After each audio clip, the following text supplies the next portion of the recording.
Iraq और Syria पर America को बमबारी करना भारी पड़ गया है, क्योंकि इस तनाज़े में अब रूस और चीन की भी एंट्री हो चुकी है और दोनों ममालिक मिडिल ईस्ट की हिमायत में खुलकर उतर आए हैं। बता दें कि ईरान और सीरिया में यूएस की एयर स्ट्राइक्स के बाद रूस की दरख्वास्त पर यूएन सिक्योरिटी काउंसिल ने गुज़िश्ता रोज एक अहम मीटिंग बुलाई।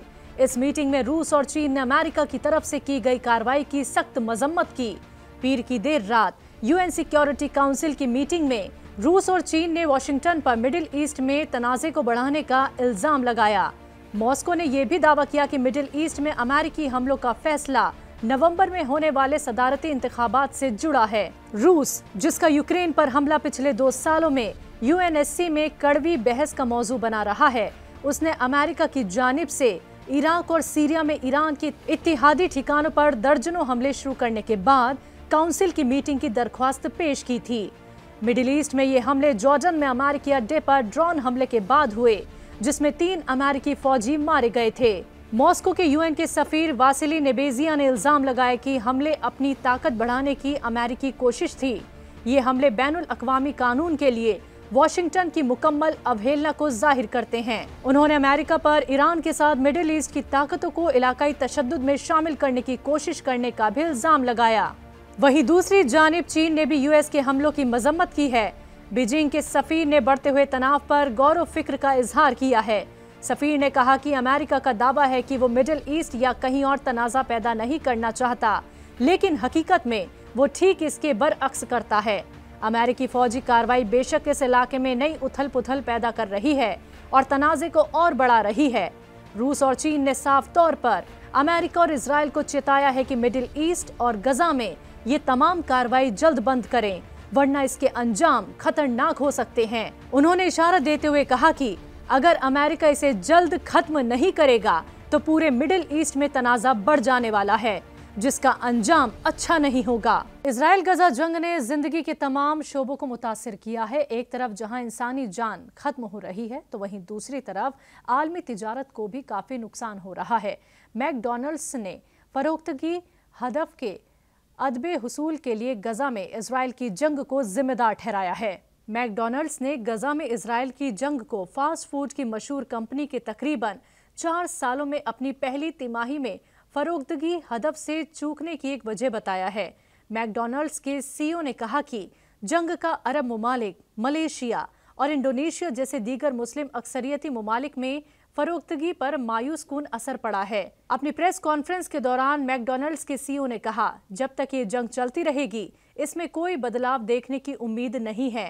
ये एक इंसानी अलमिया है जो हो रहा है और मुझे लगता है कि इसका असर हमारे जैसे ब्रांडों पर पड़ता है।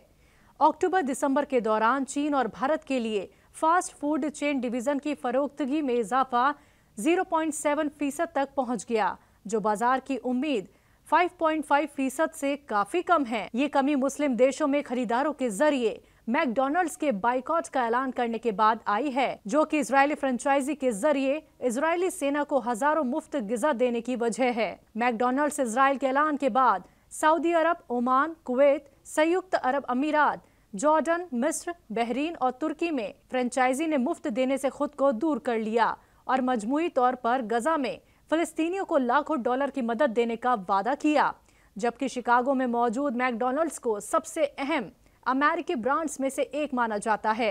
दुनिया भर में इसके सबसे ज्यादा रेस्टोरेंट चलते हैं। मैकडॉनल्ड्स के सीईओ ने पिछले महीने कहा था कि जंग और गलत इत्तला का असर काफी पड़ रहा है। मैकडॉनल्ड्स उन मगरिबी ब्रांडों में से एक है जिनका इजराइल के लिए हिमायत की वजह से बाइकॉट किया गया है। मुस्लिम ममालिक में अपनी कमजोर हालत के बावजूद मैकडॉनल्ड्स ने दुनिया भर में 3.4% के हिसाब से कमाई की है, जबकि पिछली तिमाही में ये 8.8% थी। उत्तराखंड के वजीर आला पुष्कर सिंह धामी की कयादत वाली बीजेपी हुकूमत ने आज उत्तराखंड असेंबली के खुसूसी सेशन में यूनिफॉर्म सिविल कोड बिल पेश किया। इससे मुतालिक ड्राफ्ट गुज़िश्ता दिनों यूसीसी कमेटी ने सीएम पुष्कर सिंह धामी को सौंपा था। बता दें कि उत्तराखंड में यूनिफॉर्म सिविल कोड नाफिज होने के बाद आम लोगों पर इसका असर पड़ेगा, जिनमें सभी मज़ाहिब में लड़कियों की शादी की कम उम्र 18 साल होगी। मर्द औरत को तलाक देने का बराबर हक, लिव इन रिलेशनशिप डिक्लेयर करना जरूरी, लिव इन रजिस्ट्रेशन नहीं कराने पर 6 माह की सजा, लिव इन में पैदा बच्चों को जायदाद में बराबर हक, औरत की दोबारा शादी में कोई शर्त नहीं, एक से ज्यादा शादी पर रोक, शौहर या बीवी के बाहियात रहते दूसरी शादी नहीं, शादी का रजिस्ट्रेशन जरूरी, बिना रजिस्ट्रेशन सहूलत नहीं, और विरासत में लड़कियों को बराबर का हक शामिल है। इनके अलावा हर मजहब में शादी, तलाक के लिए एक ही कानून, जो कानून हिंदुओं के लिए वही दूसरों के लिए भी, बिना तलाक एक से ज्यादा शादी नहीं कर पाएंगे और मुसलमानों को 4 शादी करने की इजाजत नहीं रहेगी। साल 2022 में हुए असेंबली इंतखाबात के दौरान बीजेपी के जरिए आवाम से किए गए अहम वादों में यूसीसी बिल को पास कराकर नाफिज करना भी शामिल था। कानून बनने के बाद उत्तराखंड आजादी के बाद यूसीसी नाफिज करने वाला मुल्क का पहला सूबा होगा। अब जबकि उत्तराखंड असेंबली में यूनिफॉर्म सिविल कोड बिल पेश किया गया है, इस बिल का काफी लोग मुखालिफत कर रहे हैं, वहीं कुछ लोग इसकी हिमायत में दिखे। कई मुस्लिम तंजीमें इस बिल की मुखालिफत करते नजर आए। समाजवादी पार्टी के मेंबर पार्लियामेंट ST हसन ने कहा कि यूनिफॉर्म सिविल कोड मुसलमानों की मुकद्दस किताब कुरान के अहकामात के खिलाफ है। मीडिया को दिए गए इंटरव्यू में ST हसन ने कहा, अगर ये कुरान में मुसलमानों को दी गई हिदायत के खिलाफ है तो हम इस पर अमल नहीं करेंगे, अगर ये हिदायत के मुताबिक है तो हमें कोई मसला नहीं। दूसरी तरफ all India Muslim personal law board के मेंबर मौलाना खालिद राशिद फिरंगी महली का कहना है कि कुछ कम्युनिटीज को इसमें छूट दी जाएगी। उन्होंने कहा, क्या यूसीसी आने पर सभी कानूनों में यूनिफॉर्मिटी होगी? नहीं, बिल्कुल भी यूनिफॉर्मिटी नहीं होगी। जब आपने कुछ तबकों को इससे छूट दी है तो यकसा कैसे हो सकती है? हमारी कानूनी कमेटी मुताला करेगी, मसौदा तैयार किया जाएगा और उसके मुताबिक फैसला लिया जाएगा। दिल्ली की सत्ता में काबिज आम आदमी पार्टी की मुश्किलें इन दिनों बढ़ती ही जा रही है। दिल्ली में आम आदमी पार्टी के बड़े नेताओं के ठिकानों पर ईडी ने छापेमारी की है। मालूमात के मुताबिक सीएम अरविंद केजरीवाल के पर्सनल सेक्रेटरी विभव कुमार और राज्यसभा सांसद ND गुप्ता के घर पर ईडी ने छापेमारी की। मीडिया रिपोर्ट्स की माने तो दिल्ली हुकूमत में करीब 12 ठिकानों पर छापेमारी की जा रही है। अब तक मिली जानकारी के मुताबिक सेंट्रल एजेंसी दिल्ली जल बोर्ड के टेंडर प्रोसेस में बेकायदगियों की तफ्तीश कर रही है। CBI और दिल्ली हुकूमत की एंटी करप्शन ब्यूरो की FIR के बिना पर ईडी ये कार्रवाई कर रही है। FIR में इल्जाम लगाया गया है कि दिल्ली जल बोर्ड के अफसरान ने इलेक्ट्रोमैग्नेटिक मीटरों की सप्लाई, उन्हें लगाने, टेस्टिंग और कमीशनिंग के लिए टेंडर देते वक्त एक कंपनी को फायदा पहुंचाया है। वजीर आजम नरेंद्र मोदी ने गुज़िश्ता रोज लोकसभा में अपनी स्पीच के दौरान हिंदुस्तान के पहले वजीर आजम जवाहरलाल नेहरू पर बार बार हमला करते हुए दावा किया कि कांग्रेस नेता सोचते थे कि हिंदुस्तानी सुस्त और कम जहन वाले हैं। PM मोदी का तकरीबन 100 मिनट का तबसीरा कांग्रेस और गांधी खानदान पर तीखे हमलों से भरा था और उन्होंने कहा कि पार्टी ने हिंदुस्तान की सलाहियत पर कभी भरोसा नहीं किया। कांग्रेस एक खानदान में सिमट कर रह गई। वो लोगों की उमंगों और कामयाबियों को कभी नहीं देख पाए और न ही कभी देख पाएंगे। कांग्रेस ने हमेशा खुद को हुक्मरान और आवाम को हकीर समझा है। लाल किले पर साबिक PM नेहरू की यौम आज़ादी वाली स्पीच का हवाला देते हुए PM मोदी ने आगे कहा कि नेहरू गैर मुल्कियों की मेहनत की तारीफ करते थे और हिंदुस्तानियों को नीचा दिखाते थे। इससे पता चलता है कि हिंदुस्तानियों के बारे में नेहरू की सोच ये थी कि हिंदुस्तानी सुस्त और कम जहन वाले हैं। मोदी ने आगे ये भी कहा कि ऐसी ही सोच आज भी दिखाई दे रही है, लेकिन उन्हें मुल्क और इसके लोगों की सलाहियत पर बहुत भरोसा है। मुल्क के अलग अलग अकलियती तबकों की क़यादत करने वाले मजहबी नेता संसद में वजीर आजम नरेंद्र मोदी के साथ नायब सदर और राज्यसभा चेयरमैन जगदीप धनखड़ से मिलने पहुंचे। इन मजहबी नेताओं ने संसद की कार्रवाई भी देखी। इस दौरान वो सभी लोग PM मोदी से काफी मुतासिर नजर आए। सभी नेताओं ने एक स्वर में मुल्क को आगे ले जाने के लिए PM मोदी का शुक्रिया अदा किया। सभी ने कहा कि PM नरेंद्र मोदी की क़यादत में आज मुल्क फिर से आलमी लीडर बनने के करीब है। इंडियन माइनॉरिटी फाउंडेशन की बानी हिमानी सूद ने बताया कि हम 24 मजहबी नेताओं के एक दल को नई संसद में ले गए। हम PM और नायब सदर से मिले। उन्होंने आगे ये भी कहा कि एक कहानी बनाई जा रही है कि हमारा मुल्क एक नहीं है और सभी मजहब एक साथ नहीं खड़े हैं। हम दुनिया को पैगाम देना चाहते हैं कि हम एक साथ खड़े हैं। हम अपने PM नरेंद्र मोदी की हुकूमत की हिमायत करते हैं और हम एक साथ मिलकर अपने मुल्क को एक भारत श्रेष्ठ भारत के हदफ तक ले जाने की कोशिश करते हैं। वहीं इस मौके पर PM नरेंद्र मोदी ने कहा कि आज संसद में मजहबी नेताओं के एक वफ्द से मिलकर खुशी हुई। मैं हमारे मुल्क की तरक्की के रास्ते पर उनके दयालु अल्फाजों के लिए शुक्रिया अदा करता हूं। वहीं मजहबी नेताओं ने नए संसद भवन का दौरा किया। उसे आशीर्वाद दिया और पीएम नरेंद्र मोदी की तीसरी मुद्दत के लिए दुआ की। दिल्ली पुलिस की टीम को एक बड़ी कामयाबी मिली है। पुलिस ने जम्मू कश्मीर के कुपवाड़ा में सरगर्म लश्कर-ए-तैयबा मॉड्यूल के एक सरगर्म मेंबर को गिरफ्तार किया है। मालूमात के मुताबिक उसे नई दिल्ली रेलवे स्टेशन से गिरफ्तार किया गया है। मीडिया रिपोर्ट से मिली मालूमात के मुताबिक गिरफ्तार शख्स एक रिटायर्ड फौजी है और उसका नाम रियाज अहमद राथर है।